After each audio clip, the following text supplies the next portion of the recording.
కూర్చొని ఏం చేస్తారు అత్తమ్మా? ఇక పెట్టి చదువుతున్నారా, ఈరోజు హాస్టల్కి వెళ్తారు కదా, ఇక పెట్టి చదువుతున్నాయి. వాళ్ళని రెడీ చేయాలి. ఇక ఎవరు పోతారు హాస్టల్కి ఇప్పుడు? మధు పప్పు. హాయ్ ఫ్రెండ్స్ అందరికి. చూడండి వాళ్ళ తమ్ముడికి అయితే ఇన్ని రోజుల దాకా మస్తు కొట్లాడిరు గొడవ పెట్టుకురు. ఇప్పుడైతే అక్కల ప్రేమ చూడండి, మనిషికి ఒక్క ముద్ద పెట్టినా మనకి కడుపు అయితే నిండుతుంది అసలుకి.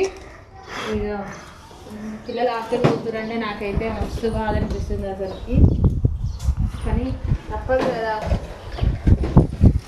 పెట్టి అయితే చదువుతున్నా ఫ్రెండ్స్.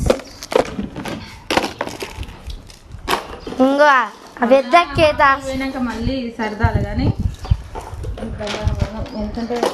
ఇద్దరికి పెడుతుంది పెద్దక్క. పట్టురా